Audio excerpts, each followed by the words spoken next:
The grand hall of the Dracari Imperial Council was a sight to behold.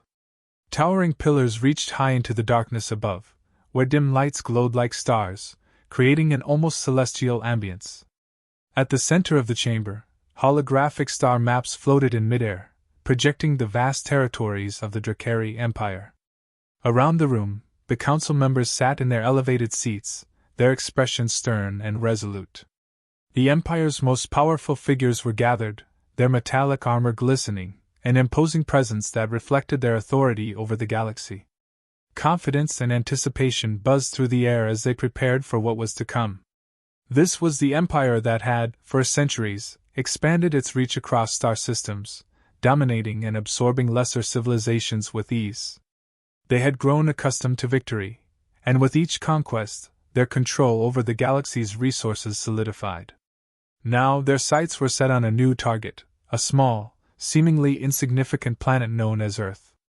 The Dracari Empire prided itself on its history of expansion. From their earliest days, they had followed a path of conquest, believing it was their manifest destiny to dominate the stars. They viewed themselves as the rightful rulers of the galaxy, superior to all other species. For generations, the Dracari had absorbed weaker civilizations into their empire, using their resources, enslaving their people, and imposing their own culture. To the Dracari, expansion wasn't just necessary, it was inevitable. Their philosophy was simple: control the galaxy's resources, and you control the galaxy itself. The Dracari had amassed a wealth of knowledge and technology over the years, becoming one of the most advanced and feared civilizations in the universe. No planet, no race had ever truly posed a threat to their supremacy. Now, a new planet had come into their view, a planet called Earth. The initial reports presented Earth as a resource-rich world, lush with life, brimming with untapped minerals, and covered with vast oceans. On the surface, the inhabitants, humans, appeared primitive.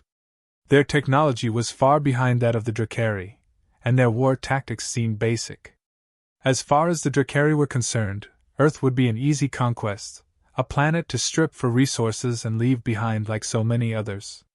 The Council's collective gaze shifted toward the holographic image of Earth spinning slowly in the center of the chamber. The data streamed across the display, highlighting the planet's oceans, forests, and the cities where humans lived. Their technology was analyzed and judged inferior. Earth's defenses, to the Dracari, were laughable. The Council discussed how they would divide its resources, already envisioning the spoils of their next conquest. There was an eagerness among them, a desire to proceed with the invasion as swiftly as possible. To the Dracari, Earth was a stepping stone to further expansion. Its resources would fuel the Empire's continued dominance, providing materials for their war machines and technological advancements. The Council, after deliberation, agreed. Earth would be next. The decision to invade was unanimous, and it was made with an air of certainty. There was no doubt in their minds that the invasion would be a swift and decisive victory. But before the invasion could proceed, one figure needed to be consulted: Commander Vyrek. He had experience with Earth, having led a covert operation there years earlier. Although the operation had failed, his insight was valuable. His name was called, and the Council summoned him to appear. The room fell silent as they awaited his arrival. Vyrek was known as a veteran strategist, a commander who had faced countless battles. Though his mission on Earth had not gone as planned, his expertise was still respected within the Empire. The younger officers, eager for glory, were particularly interested in hearing from him. They had heard stories of Vyrek's time on Earth, but details were sparse. They saw him as an aging relic, someone whose failure was an outlier in the Empire's history of success. Yet they respected his experience and awaited his words with anticipation. There was a certain weight in the room, a gravity to Vyrek's impending testimony that could shift the course of events. When the doors opened, Vyrek entered the chamber with a slow, deliberate stride. His posture was upright, but there was a heaviness in his demeanor, a solemnity that marked him as a man who had seen too much. His face, lined with years of battle and responsibility, was unreadable, but his eyes carried the burden of a man who had witnessed the unimaginable. He moved toward the center of the room, where all eyes were upon him. The younger officers whispered among themselves as they watched him approach. To them, Vyrek represented both the past and a reminder of failure. Yet his presence demanded respect. His reputation, though marred by the failed operation on Earth, still held considerable weight. Even the most ambitious officers couldn't deny the value of his experience. As he reached the center of the chamber, he stood silently for a moment, taking in the sight of the council members before him. His mind was elsewhere, lost in memories of Earth, a place that had left its mark on him in ways that no other planet had.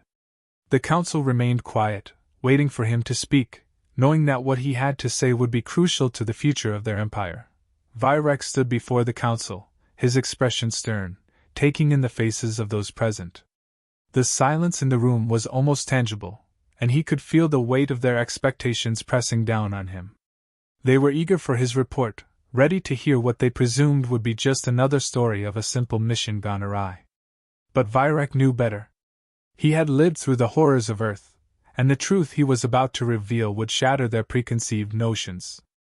After a long pause, he began to speak, his voice calm but heavy with the gravity of what was to come. The first threat they encountered was not from any weapon or sentient being. It came from the very air and water of Earth itself. The microorganisms on that planet were unlike anything they had prepared for. Despite their advanced medical technology, Vyrek's team found themselves vulnerable to infections and diseases that their immune systems had no defenses against. Within days of landing, strange symptoms began to appear. Rashes, fevers, and debilitating pains struck his soldiers, rendering them incapable of continuing their mission. What began as small signs of sickness quickly escalated into full-blown outbreaks that no amount of Drakari medicine could cure. One by one, the soldiers fell ill, some succumbing to illnesses that ravaged their bodies from the inside out.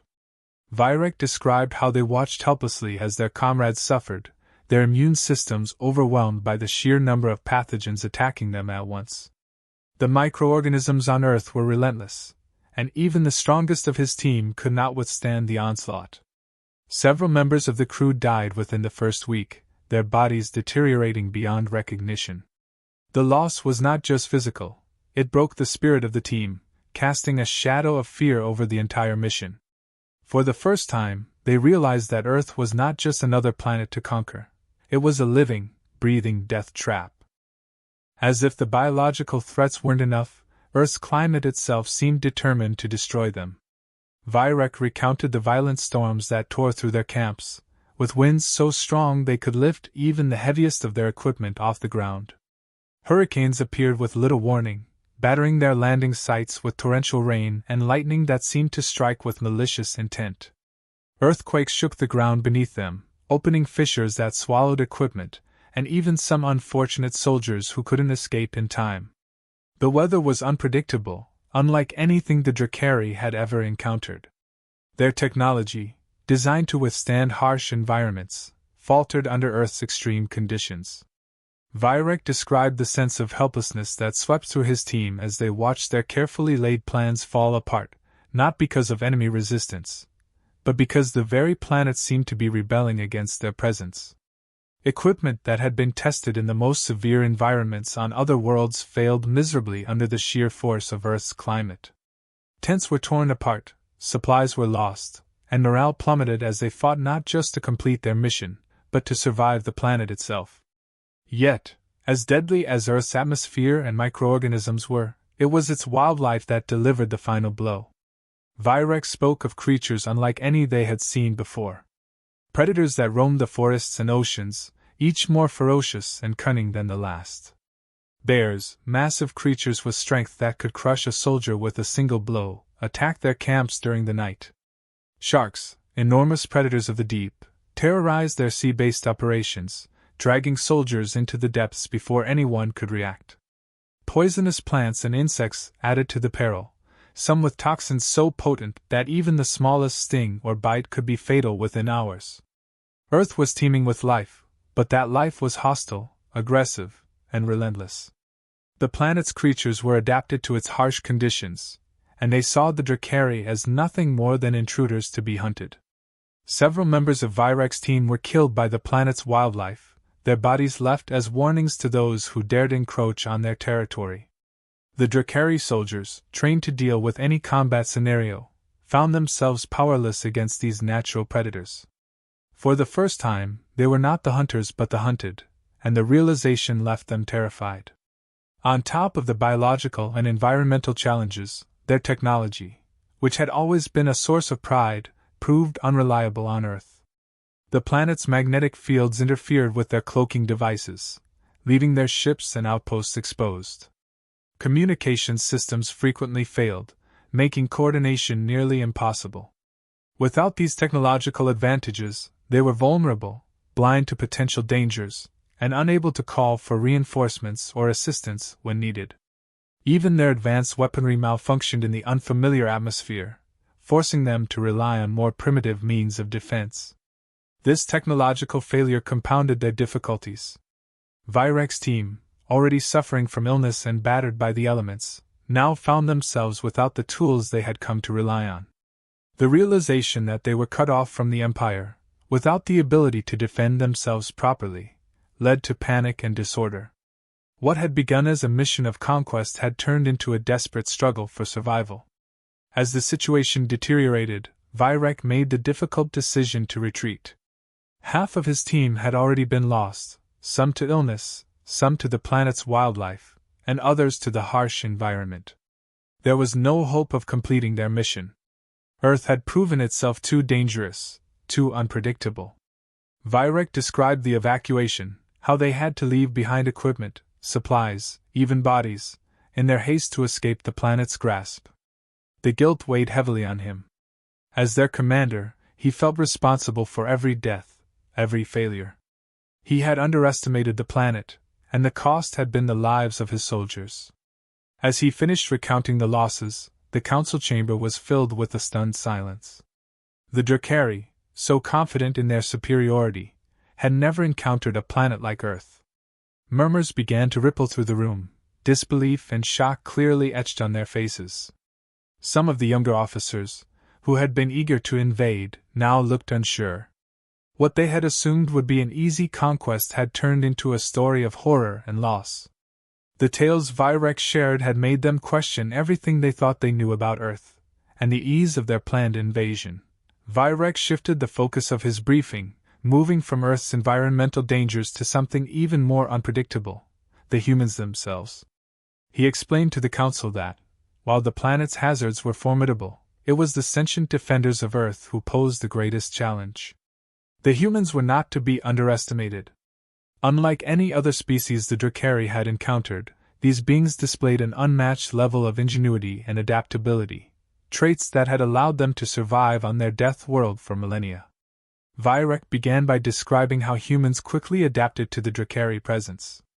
Despite the advanced stealth technology used by the Empire, it didn't take long for humans to detect their ships. Whether through the observation of minor atmospheric disturbances or the use of primitive yet effective radar systems, the humans managed to track the Drakari vessels with surprising accuracy. What the Drakari had considered foolproof technology became obsolete in the face of human persistence. There were even reports of humans capturing damaged Drakari equipment and reverse engineering it. Virek told of one incident where a small team of human engineers, with limited resources, managed to decipher the basic workings of a Drakari cloaking device. Within days, they had developed crude countermeasures that allowed them to track and reveal hidden ships, forcing the Drakari to abandon several key operations. The ability of humans to take unfamiliar technology and find ways to neutralize it was something the Drakari had never faced before. What they initially saw as a primitive race quickly revealed itself to be one that could adapt and learn faster than any species they had ever encountered. Beyond their technological adaptation, Virek spoke about the humans' tactical ingenuity. The Drakari had expected to face straightforward resistance, perhaps large-scale battles where their superior firepower would dominate. Instead, they found themselves outwitted by humans who employed guerrilla tactics. Using their intimate knowledge of the terrain, the humans set up ambushes in dense forests, mountainous regions, and urban environments. Virek recounted how entire Drakari squads would be lured into traps, only to be overwhelmed by small, highly coordinated groups of human soldiers who knew how to exploit every inch of their surroundings. Humans used hit-and-run tactics, striking the Drakari where they were weakest and then disappearing before a counterattack could be launched. They sabotaged supply lines, disrupted communications, and even infiltrated some of the Drakari's forward bases, causing chaos from within. These tactics demoralized the Drakari troops, who were used to straightforward warfare where technological superiority guaranteed victory. On Earth, brute force was not enough. The humans used their limited resources to maximum effect, and in doing so, they exposed the vulnerabilities of the Drakari. Vyrek's account then shifted to the resilience and morale of the human fighters. He shared stories of humans continuing to fight despite injuries that would have incapacitated most Drakari soldiers. He recalled witnessing a human commander, severely wounded in an explosion, refuse medical attention until his unit was safely extracted from a combat zone. Even in the face of overwhelming odds, humans displayed an unyielding determination that was foreign to the Drakari way of thinking. This resilience had a profound psychological impact on Vyrek's troops. They were accustomed to enemies surrendering or breaking under pressure. Yet, time and again, they encountered human soldiers who fought with a fierceness that seemed almost irrational. The Drakari soldiers began to dread encounters with human forces, knowing that, regardless of the odds, humans would fight until the last breath. This relentless willpower took a toll on the Drakari, leaving them questioning not just their mission but their very superiority. One of the most remarkable aspects of the human resistance, Vyrek continued, was their unity and sense of sacrifice. Human communities banded together in ways that were difficult for the Drakari to comprehend. Whether they were soldiers or civilians, humans shared resources, supported each other, and made incredible sacrifices to protect their own. Vyrek recounted instances where civilians risked their lives to aid soldiers, providing them with food, shelter, and even intelligence on Drakari movements. In one particular case, a small village had hidden a group of human soldiers for weeks, sharing what little food they had despite facing their own hardships. When the Drakari eventually discovered the soldiers' location, the villagers stood in their defense, delaying the Drakari forces long enough for the soldiers to escape. Acts of selflessness like this were not isolated incidents, but a recurring theme in Vyrek's observations. This unity made the humans stronger, more resilient, and harder to defeat. They were not just fighting for themselves, they were fighting for each other. The humans' ability to adapt extended beyond tactics and morale. Vyrek warned the Council that the longer the Drakari remained on Earth, the more rapidly humans advanced. In a matter of months, he had observed humans make significant leaps in their technological capabilities. What began as small countermeasures evolved into more sophisticated weaponry and defense systems. Human engineers and scientists were quick to learn from their mistakes, improving their designs at an alarming rate. Vyrek expressed his fear that, if provoked further, humans would only continue to advance, eventually posing a real threat not just to the Drakari forces on Earth, but to the Empire as a whole. As Vyrek finished recounting these revelations, he could see the growing astonishment on the faces of the Council members. They had expected tales of primitive resistance, but what Vyrek had delivered was a portrait of a species with the potential to challenge even the mighty Drakari Empire.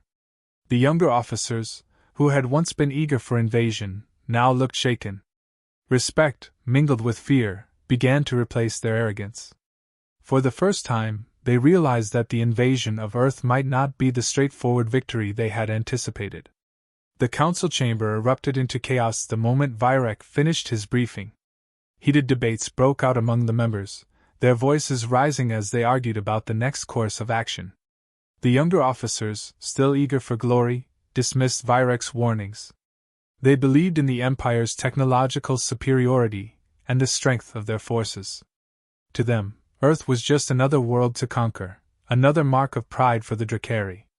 They saw Vyrek's caution as weakness, an overestimation of the humans' capabilities. These officers pressed hard for invasion, confident that their advanced technology could easily overwhelm anything the humans might throw at them. They cited past conquests, victories won against species more advanced than humans. Earth, they argued, was no different. Virek's tales of human ingenuity and resilience were dismissed as mere anomalies, outliers that did not reflect the general reality of what the Drakari would face. The younger officers were driven by the desire to prove themselves, to show that they could expand the Empire further than any generation before them. In their minds, not acting now would be a sign of weakness and cowardice. But not everyone in the room was so sure. The veteran leaders, those who had seen countless campaigns and understood the true cost of war, were not so quick to dismiss Virek's experiences. They expressed deep concerns about the potential losses the Empire could face. The humans were unpredictable, and their ability to adapt posed a serious threat that could not be ignored. These leaders had seen what happens when an enemy refuses to give up, when the fight drags on longer than anticipated. A protracted conflict on Earth could bleed the Drakari military dry, sapping resources that would be better used elsewhere. The veterans warned of the dangers of underestimating the humans. While the Drakari had always relied on their technological edge, they knew that overconfidence had led to ruin before. The humans were resourceful, and there was a very real possibility that they would continue to innovate and fight, turning the invasion into a drawn-out, costly conflict. The prospect of an extended war, one that could drag on for years, loomed over the room, and the veterans knew that even a powerful empire could fall if it stretched itself too thin. As the debate raged on, some council members began to reflect on the ethical implications of what they were about to do. Conquering a species as capable and resilient as humans began to feel less like a strategic necessity, and more like an act of aggression. The Drakari had always justified their conquests by claiming they were bringing order and civilization to the galaxy, but in the case of Earth, the humans seemed more than capable of standing on their own. Was it truly right to crush a species that had shown such ingenuity and tenacity? These members of the council wondered whether there might be a different path, one that did not involve the destruction of an entire civilization. They discussed the potential for mutual benefit, for a relationship that could lead to cultural exchange and shared knowledge. The idea of conquering Earth began to feel less appealing, and the prospect of coexistence started to take root in the minds of some. Perhaps there was more to be gained from working with the humans than from defeating them. Virek, sensing the shift in the room, seized the opportunity to make his final appeal. He spoke passionately, urging the council to reconsider their plans for invasion. The humans, he argued, were not enemies to be crushed, but potential allies. Their resourcefulness and adaptability could make them valuable partners in the future. Virek pointed out that the Drakari could learn from the humans, just as the humans had learned from the Drakari during their brief encounters. Together, their combined knowledge could lead to advancements either species could achieve on their own. He implored the council to think beyond conquest. War, Virek reminded them, always came at a cost, and the cost of invading Earth could be far higher than any of them were willing to pay. Diplomacy, on the other hand, offered the chance for a peaceful resolution, one that could benefit both sides.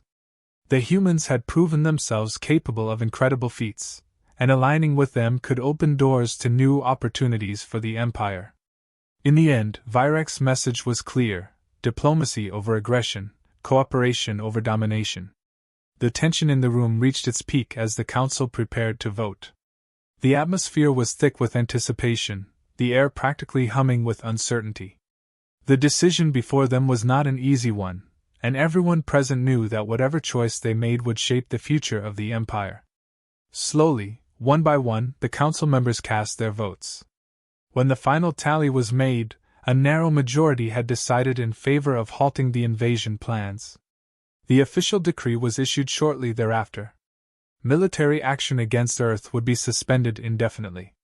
Instead, the Empire would shift its focus to covert observation and information gathering. The Drakari would continue to watch the humans closely, but for now, there would be no invasion. Virek's plea for diplomacy had won the day, though the decision had been far from unanimous. Still, for the moment, Earth was safe from the Empire's grasp. As the council members began to leave the chamber, Virek remained standing in the center, watching as the room slowly emptied. The decision had been made, but the weight of it still hung heavy in the air. Virek felt a sense of relief, knowing that he had managed to prevent a war that could have been catastrophic for both sides. But there was also uncertainty. The future of the Dracari and humans was far from settled, and what would come next was unclear. Alone in the quiet chamber, Vyrek reflected on the events of the day. He thought about the impact his testimony had on the Council, and how his experiences on Earth had shaped the course of the Empire's future. He could only hope that the path they had chosen, one of diplomacy and observation, would lead to a peaceful resolution. The alternative, he knew, would be devastating.